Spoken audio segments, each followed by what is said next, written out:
देखिए ये प्रपोर्शन सबसे बढ़िया लगा मुझे स्नान करने के लिए। काफ़ी स्पेस है, बहुत ज़्यादा भीड़ नहीं है। भीड़ कम हो चुकी है महाकुंभ में काफ़ी दिनों बाद, तो क्या अब ये सही समय है जाने के लिए? आइए आपको सारी डिटेल देते हैं इस वीडियो में। दोस्तों आपको बता दूं, तकरीबन 1.5 करोड़ लोग पर डे आ रहे थे अभी तक, जिसमें पिछले 2 दिन में कुछ गिरावट आई है। तकरीबन 1 करोड़ के आसपास लोग आ रहे हैं। तो क्या अब ये सही समय रहेगा जाने के लिए? दोस्तों मैं कहूंगा बिल्कुल भी नहीं। आज है 21 तारीख, फ्राइडे, और आज से शुरू हो रहा है वीकेंड। तो इसके पहले आप जो भीड़ कम की न्यूज सुने मेरे मुंह से, वो सिर्फ वेडनेसडे थर्सडे के आसपास की है। फ्राइडे सैटरडे संडे और इसके बाद महाशिवरात्रि तक कहीं से भी भीड़ कम होने वाली नहीं है। तो इसके बीच में अगर कोई न्यूज़ आती है कि भीड़ कम हो रही है या कुछ हो रही है, तो आपको बिल्कुल भी उस हिसाब से प्लान नहीं बनाना है। अपना प्लान अगर आप बना रहे हैं तो इसी हिसाब से बनाइए कि भाई भीड़ वही रहने वाली है, बहुत ज़्यादा कम नहीं होने वाली है, स्पेशली 26 तक। कई लोगों के ये सवाल थे कि भाई लोग कह रहे हैं अब कि स्नान करना एक ही बात हो जाएगी, चाहे आप 26 तक करिए चाहे आप मार्च में करिए। ऐसा कुछ नहीं है दोस्तों। देखिए 26 तारीख महाशिवरात्रि है। महाशिवरात्रि का भी जो नक्षत्र निकाला जाता है वो देख समझ के निकाला जाता है। 26 तक की जो स्नान है उसके ज़्यादा महत्व है। 26 के बाद जो आप स्नान कर रहे हैं उसके महत्व तो रहेंगे, लेकिन उतना नहीं रहेगा। सबसे बड़े सवालों का जवाब और कुछ गाइडेंस मैं आपको मदद करने वाला हूं इस वीडियो में। गाड़ी पार्किंग, देखिए एक बात मैं क्लियर कर दूं कि मैं लगातार बनारस के थ्रू जाता रहता हूं, तो बॉर्डर्स पे क्या चल रहा है उसकी अपडेट मुझे पता रहती है।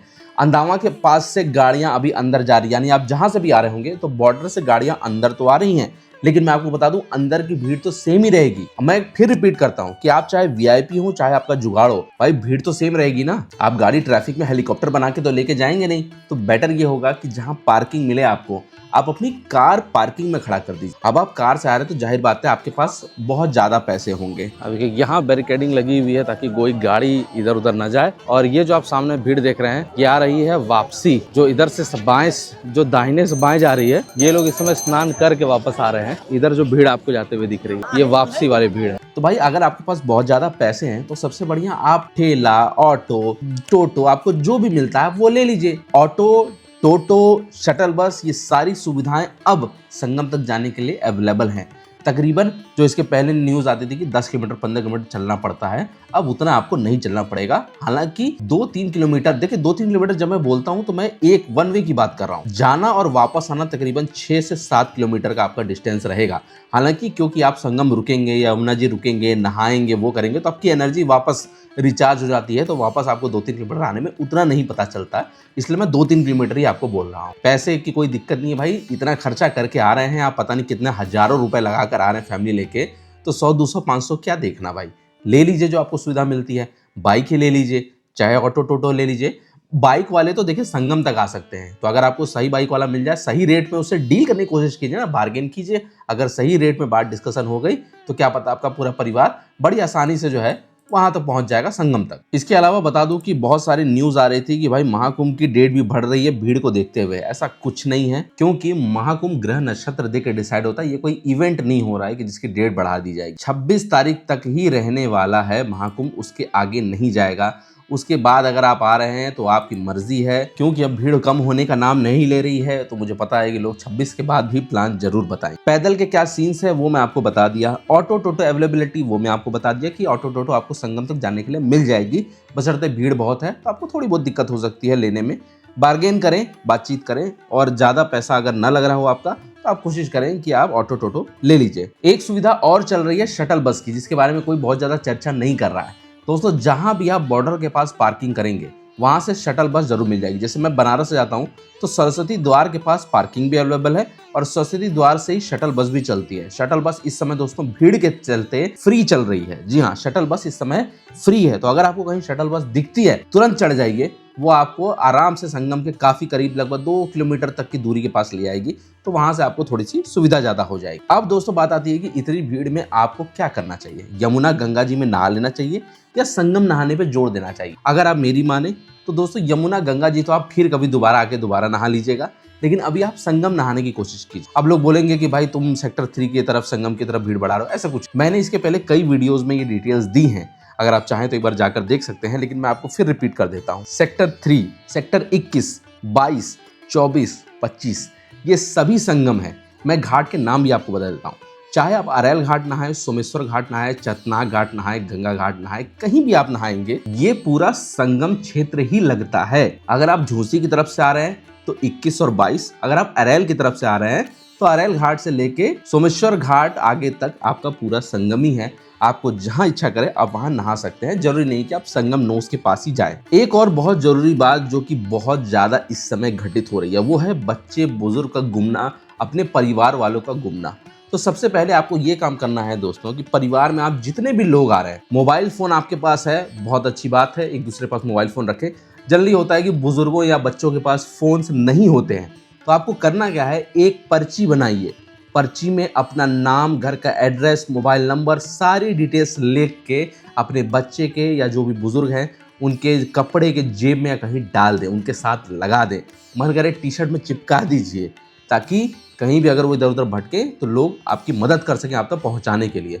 लोग वहाँ संगम नोस की तरफ नहाने के लिए परेशान है भाई। देखिए यमुना की तरफ हूँ मैं, और क्या खाली स्पेस है भाई, जगह ही जगह है। आराम से इधर भी देखेंगे, इधर भी पूरा देखेंगे, एकदम खाली स्पेस है। बजाय कि आप संगम नोस पे परेशान हो रहे हैं नहाने के लिए, देखिए आराम से देखिए कितना खाली जगह है। लोग अपना सामान रख सकते हैं, नहा धो सकते हैं, आधा एक घंटा नहाइए, कोई दिक्कत नहीं है। एक जो अच्छी बात मुझे लगी कि देखिए जो प्रसाद वाली चीज़ें डाली गई हैं वो जेटी के उस तरफ है।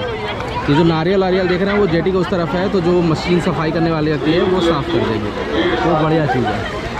देखिए यमुना घाट की तरफ मैं हूँ, यमुना की तरफ काफ़ी खाली स्पेस आपको मिल जा रहा है, नहाने आने लायक, सामान वामान रखने लायक।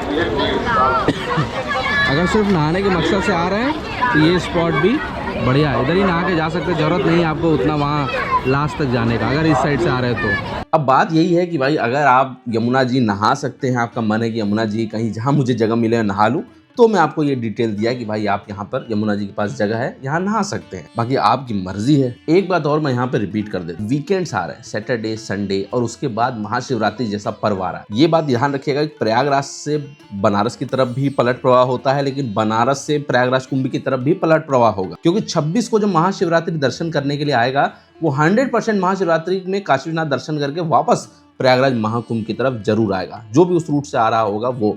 तो इस बात को आप ध्यान रखें कि अगर आप 26 के बाद भी प्लान बनाने का सोच रहे हैं तो इतना आसान आपके लिए होने वाला तो नहीं है। मुझे लगता है कि ये भीड़ होली तक सस्टेन रहने वाली है, क्योंकि होली तक स्पेशली आपको पता ही होगा कि वाराणसी की मसान होली और मथुरा की बरसाने की होली बहुत फेमस है, यहाँ तक कि प्रयागराज की कपड़ा फाड़ होली भी बहुत फेमस है। तो अभी कोई ज़रूरी नहीं है कि होली तक भीड़ कम होने वाली है। और मैं आपको बता दूं कि भाई गर्मी बहुत तेज हो रही है। अगर आप सुबह के 8 बजे के बाद संगम स्नान करने जा रहे हैं तो भाई आप मान के चलिए आपके पसीने छूट जाने वाले। तो आपको इस बात का ध्यान रखना है भाई कि होली तक आपको भीड़ कहीं से भी कम होने का कोई साइट नहीं है। अगर आप बाद का प्लान बना रहे हैं तो मुझे नहीं पता भाई, अपना प्लान इसी अकॉर्डिंग बनाइए कि होली तक कोई बहुत ज्यादा भीड़ कम नहीं होगी। एक बहुत इंपॉर्टेंट चीज मैं आपको और बताना चाहता हूँ, जब आप परिवार के साथ आ रहे हैं ना तो अपने कपड़े जो है वो आप एकदम घाट के किनारे न लगाएं। आप अपने कम से कम 10-15 मीटर पीछे रखें अपने कपड़े, अपने परिवार जो भी है एक साथ रखें, और फिर नहाने के लिए जाए, नहा के वापस आके तब वहां पर कपड़े पहने। किनारे के बाद दोस्तों क्या होता है ना कि आपके कपड़े से लेके जहां पे भी आप रहेंगे भाई बहुत भीड़ रहती है, इतना गारंटी कि कोई आपके कपड़े के ऊपर से आपके ऊपर से चढ़ के निकल जाएगा। तो बेटर ये रहेगा कि आप 10-15 मीटर पीछे रहें, नहाने के लिए सिर्फ वहां जाए, नहा के वापस आए और कपड़ा फिर इधर बदले। लेडीज के लिए चेंजिंग रूम की बात भी कही जाती है। जमुना घाट के आसपास चेंजिंग रूम अवेलेबल है, सिर्फ संगम नोस पर आपको चेंजिंग रूम नहीं मिलेगा क्योंकि वहां पे जगह की बहुत कमी है। इसके अलावा अगर आप अरैल की तरफ हैं तब भी आपको मिल जाएंगे। खाने पीने की बात करूं तो बहुत सारे फूड कोर्ट्स और सभी कुछ अवेलेबल हैं, बशर्ते आपकी मर्जी है कि आप क्या प्रेफर करते हैं। मैंने तो बहुत सारे भंडारे भी दिखाए हैं, लेकिन जरूरी नहीं है कि आपके एक्सेस में वो सभी कुछ हो। जो संगम नोस की तरफ आ रहे हैं वो अंबानी जी का भंडारा ट्राई कर सकते हैं। बाकी उसके अलावा तो आपको जिस रूट में आप हो, किस्मत की बात है अगर वो भंडारा मिल जाए, क्योंकि अखाड़े जो है अब वो धीरे धीरे हटना शुरू हो चुके हैं। इसके अलावा दोस्तों अगर आपके मन में कोई भी सवालात है, कोई भी डाउट है जो आप पूछना चाहते हैं वो पूछ सकते हैं। मैं पूरी कोशिश करूंगा कि मैं आप लोगों की पूरी मदद कर सकूं। अब यहाँ से मैं आपको ले आता हूँ भाई कि अंबानी जी के भंडारे में, जो मुझे रास्ते में जाते हुए दिखता है। और ये दोस्तों मैं बताऊं स्वाद खाना रहता है, बहुत बढ़िया रहता है।